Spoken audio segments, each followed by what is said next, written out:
안녕하십니까. 저는 서울의료원 정신건강의학과 정신과 과장이고요. 이혜우입니다.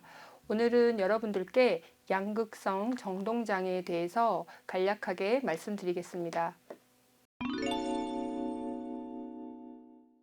양극성 정동장애는 크게 두 가지로 나누어집니다.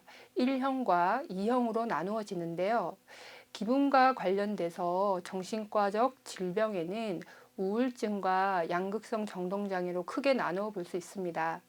우울장애의 경우에는 주로 우울증이라고 우리가 알 수 있는 그런 우울한 기분이 주 증상이 되는 질환인데요. 하지만 조증이나 또는 경조증이 함께 동반되는 경우에는 양극성 정동장애를 의심하여야 합니다. 특히 조증을 경험하는 경우에는 1형 양극성 정동장애라고 하고요. 경조증이라고 하여 다음에 또 설명을 드리겠지만 조증에 비해서 증상의 어떤 강도나 또는 기간이 좀 짧고 약하게 오는 기분이 고양되는 느낌인 경조증이 있는 경우를 제2형 양극성 정동장애라고 이야기합니다. 조증과 경조증은 어떠한 증상인지를 좀 더 자세히 설명드리도록 하겠습니다. 조증은 기분이 너무 좋아지면서 극단적으로 어떤 것이든 할 수 있다라는 자신감이 아주 팽배해지는 것이 특징입니다. 주로 일주일 이상 지속이 되면서 이전보다 훨씬 더 많은 일들을 기획하게 되고 활동을 하게 되면서 사업을 계약한다든지 쇼핑을 많이 한다든지 등의 금전적 곤란에 빠지게 되거나 어려움에 처하는 경우들이 많이 생깁니다. 경조증은 조증의 정도로 심하거나 오래 지속되지는 않지만 평소보다는 기분이 조금 더 좋아지면서 어떤 일들을 좀 많이 하게 되는데요. 이러한 증상은 본인이 스스로 모르고 지나치는 경우가 많고 다시 자연스럽게 좋아지기도 합니다. 그렇기 때문에 양극성 정동장애에서 경조증을 경험하는 제2형 양극성 정동장애의 경우 경조증이라는 것보다는 스스로 우울한 경우가 많기 때문에 대부분 스스로에 대해서 우울증으로 판단하기도 합니다. 기분이라는 게 어떤 건지를 좀 살펴보도록 하겠습니다. 기분은 항상 어떤 사람이든 일정한 기분을 유지하기는 어렵습니다. 그래프에서 보시다시피 어떤 경우에는 좀 더 기분이 좋아질 수도 있고 어떤 경우는 좀 더 기분이 떨어지거나 우울할 수도 있는데요. 이러한 일정한 정상 범위 내에서 기분이 움직일 수 있습니다. 하지만 평소보다 훨씬 더 기분이 많이 가라앉으면서 우울해지고 무기력해지는 증상들이 있을 경우에 좀 더 지속이 오랫동안 되는 경우, 의학적으로는 2주라고 이야기를 하기도 하지만 이러한 경우에는 우울증이라고 우리가 우울증 사파라고 이야기하고요. 그게 아니라 반대로 앞서 말씀드렸던 기분이 최대로 올라가면서 자신감이 팽배해지고 활동량이 많아지는 그러한 기분이 고양되는 그 시기를 조증이라고 이야기합니다. 두 번째 그래프에서 보시다시피 기분의 변화에서 정상 범위, 일상적인 본인의 기분의 변화 범위를 약간씩 넘어가면서 그 기간과 정도가 조증이나 우울증 정도로 길지는 않고 짧게 오르락내리락 하는 경우에 감정의 기복이 있다라고 표현하기도 합니다. 이러한 감정의 기복은 사소한 것들에 아주 예민해지고 좀 더 짜증스러워지거나 예전보다 화가 좀 많이 나는 그러한 경험을 하실 수도 있습니다. 좀 더 자세히 알아보도록 하겠습니다.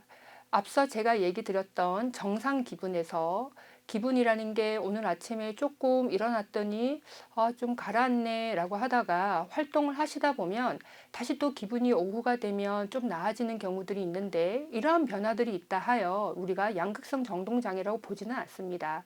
이러한 일상적인 정상 기분 안에서의 범위를 넘어서서 기분이 많이 가라앉거나 올라가는 경우에 이 두 가지의 경험을 하게 되는 경우 양극성 정동장애에 들어가게 되는데요. 경조증은 그 정도가 좀 더 약하고 짧은 것이 특징이라고 설명드린 바 있습니다. 원인은 다양한 원인이 있긴 합니다. 그 중에서도 양극성 정동장애는 생물학적인 원인이 가장 주요하다고 이야기됩니다. 생물학적인 원인이라는 것은 우리 몸에서 뇌에 기분을 조절하는 그런 신경회로가 있는데, 이러한 신경회로에서 균형이 흐트러지면서 이상이 생기는 경우를 의미합니다. 기분을 좋게 하는 호르몬들도 있고 기분을 좀 깔아앉게 하는 신경 전달 물질들도 있는데, 이러한 기분의 조절과 관련되어 있는 여러 신경 전달 물질이나 호르몬 같은 것들이 균형을 잃었을 때 과하게 기분이 좋아지거나 우울해지는 기분 조절의 문제들이 발생합니다. 예를 든다면 당뇨를 생각해 보십시오. 당뇨가 우리 몸에서 일정한 혈당을 유지하는 호르몬 등에 문제가 생기면서 과하게 올라가는 고혈당 또는 과하게 내려가는 저혈당 등이 발생하듯이 우리의 기분의 범위도 이러한 기분 조절의 문제와 연관이 되어 있습니다. 신경 전달 물질에 대해서 좀 더 설명을 드리도록 하겠습니다.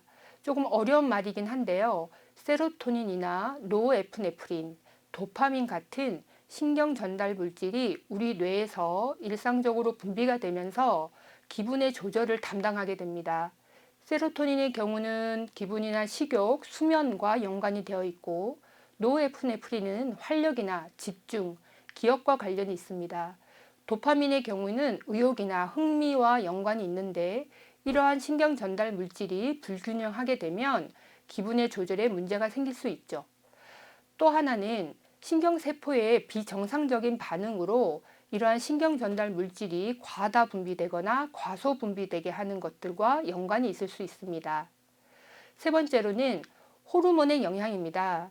월경전 증후군 같은 여성인 경우에는 그 여성 호르몬의 분비들이 변화가 생기면서 호르몬의 영향으로 기분의 변화들이 생길 수 있고, 산후 우울증 또한 출산 전후에 여성 호르몬의 변화로 인해서 연관이 있다고 알려져 있습니다. 마지막으로 날씨나 계절의 영향입니다. 우리 뇌에는 생체 시계라는 게 있습니다. 이 생체 시계는 아침이 되면 아침이 왔구나, 저녁이 되면 이제 자야 될 시간이 왔구나 라고 24시간을 우리 몸이 깨우치도록 하는 그런 시계 같은 건데요. 멜라토닌이나 세로토닌이 이와 관련이 있습니다.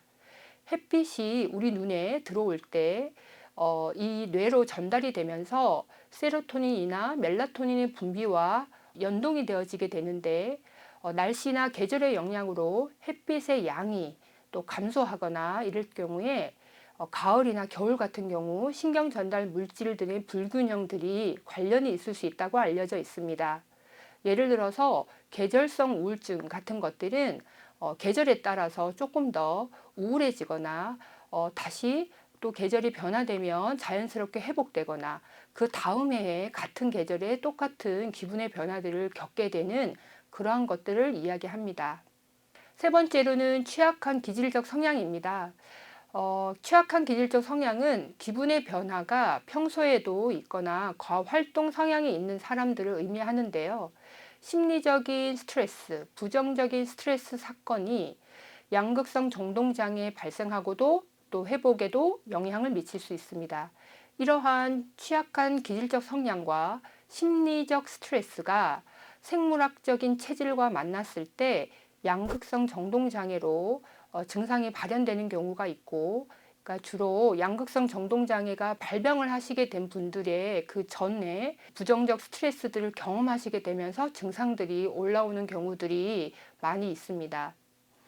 이러한 여러 요인들이 연관이 있는 양극성 정동장애는 하나의 특정 원인으로 인해서 발생한다고 보기는 어렵기 때문에 다각적으로 나중에 진단을 할 때에도 병력 청취나 면담을 통해서 파악을 하게 됩니다.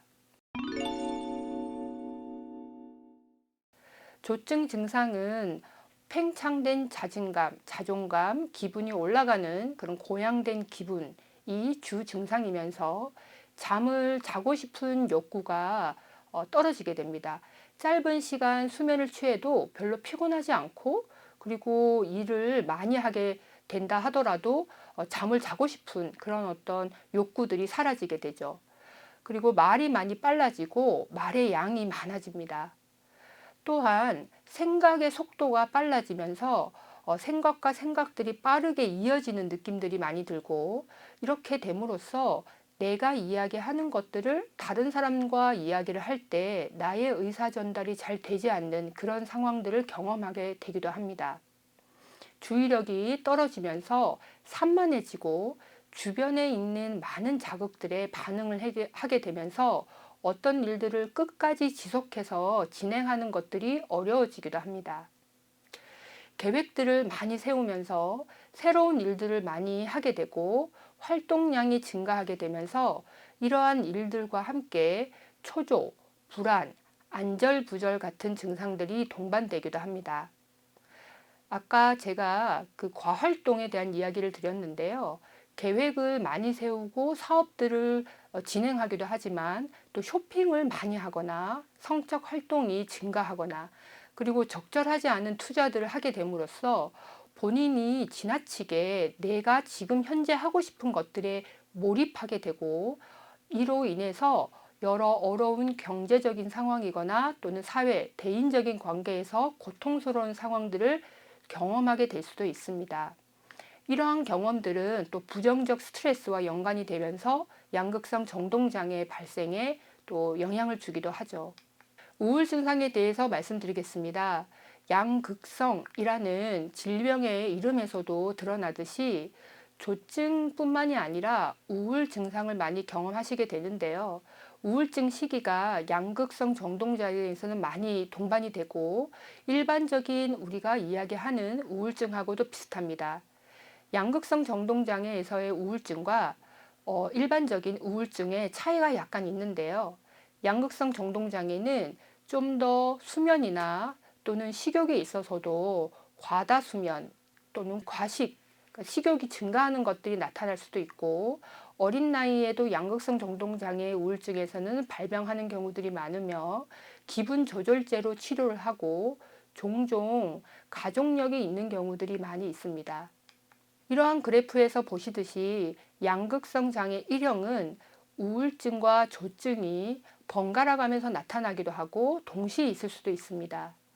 양극성 장애 2형인 경우에는 경조증과 우울증이 마찬가지로 번갈아 나타나거나 또는 동시에 그렇다 하여서 똑같은 시기에 두 가지의 그 사파라고 우리가 얘기하는 우울증과 경조증이 나타나는 것이 아니라 겹치기도 하고 개인에 따라서 다양한 증상의 표현들이 일어나기도 합니다. 이 외에 양극성 정동장애에 속하는 질환들 중에서 기분 순환 장애라는 것들이 있는데, 이러한 것들은 좀 더 빠르게 1년에도 몇 번씩 기분의 변화들이 반복이 되면서 스스로 좀 어려운 경험들이나 좀 힘든 것들을 경험하시게 되죠. 양극성 정동장애는 얼마나 흔하고 어떤 증상들이 주로 나타날까요? 양극성 정동장애는 인구 100명당 약 한 1명에서 2.5명이라고 알려져 있는데, 양극성 정동장애와 관련되어 있는 질환을 전부 다 합쳐보면 100명당 한 5명 또는 6, 7명 정도가 관련되어 있다고 알려져 있게 합니다. 우울증 진단을 초반에 받으신 분들 중에서 한 10에서 15% 정도는 이후에 경과를 관찰해 보면 양극성 정동장애로 추후에 조증이나 경조증이 생기게 되시면서 진단이 좀 바뀌어지는 경우들도 있고, 양극성 정동장애 1형인 경우에는 70% 정도가 첫 증상은 우울증으로 시작되기도 한다고 알려져 있습니다. 그리고 환자분들의 일생 동안 겪는 우울증과 조증의 평균 횟수 또한 8회에서 9회, 10회 정도로 알려져 있습니다. 치료를 받지 않은 경우에 우울증 또는 조증이 발생한다면 지속되는 기간이 한 6에서 9개월 정도로 평균적으로 알려져 있고, 우울증과 조증이 함께 나타나는 경우도 있습니다.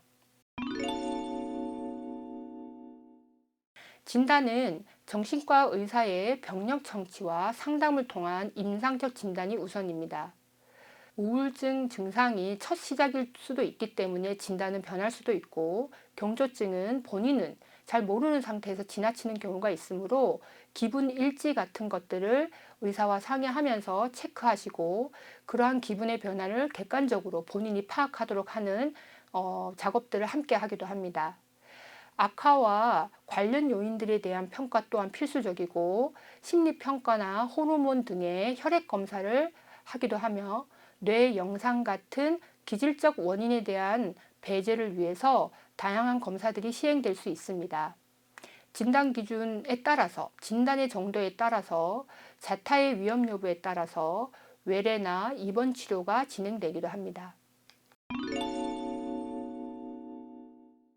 이러한 치료는 사고나 생각이라고 우리가 얘기하는, 그리고 감정, 기분, 그리고 행동, 이러한 세 가지 것들이 우리가 어떤 사람의 기분을 파악하거나 그 사람을 이해할 때 중요한 요인 중에 하나인데요. 정신치료라고 하는 상담과 면담을 통해서 그 사람이 전극성 정동장애를 통해서 겪었던 심리적인 취약성, 스트레스, 고통 같은 것들을 함께 정신치료를 통해서 치료하기도 하고, 가장 중요한 핵심은 기분 조절제, 필요할 때는 우울증 치료제를 쓰기도 하지만 이러한 약물 치료가 가장 핵심적이고, 이러한 약물 치료를 통해서 기분 신경 전달 물질을 조정하는 데 효과적이라고 알려져 있습니다. 주로 쓰는 약들은 기분 조절제, 항우울제 또는 수면 관련된 약물, 간혹 가다가 양극성 정동장애 A형일 경우에는 환청이나 망상 같은 것들이 동반될 수도 있기 때문에 항정신병 약물도 사용되기도 합니다. 기분의 사파, 우울과 조울의 사파가 반복되는 경과이기 때문에 좀 더 오랫동안 장기간 약물 치료와 상담, 정신치료를 하면서 경과 관찰을 하는 것이 필요하고, 치료 과정에서의 심리적 어려움, 힘듦에 대한 상담들도 중요하다고 할 수 있겠습니다. 스스로 할 수 있는 자신의 질환에 대한 자가관리는 어떤 것들이 있을까요? 자가관리에서 가장 중요한 건 스스로의 일상생활을 잘 관리하시는 겁니다. 수면이나 식사, 외부적 활동들을 규칙적으로 만들고, 술이나 담배, 커피 같은 것들을 좀 자제하시면서 일정한 시간에 일상생활을 할 수 있도록 스스로의 생활을 조정하시는 게 중요하며, 마지막으로 가족들이나 친구들이 양극성 정동장애 환자분들의 증상과 어려움에 대해서 잘 이해하고 지지해 주시는 것 또한 필요합니다. 예후에 대해서 말씀드리도록 하겠습니다. 치료가 충분히 되지 않았을 경우에 대인관계에서의 문제들이 지속적으로 발생할 수도 있고, 앞서 증상에서 실직이나 집중력이 떨어지면서 일을 끝까지 지속하지 못하는 경우들도 많이 있다고 말씀드렸는데요. 이러한 직업생활에서의 어려움으로 인한 경제적인 어려움, 스트레스, 심리적 압박감 등이 동반될 수 있습니다. 그렇기 때문에 자살률이 좀 높고 사고나 질병으로 인한 어려움들을 겪으실 수 있기 때문에 충분한 기간을 전문가와 함께 치료하고 지속시켜 나가시는 것이 필수적입니다.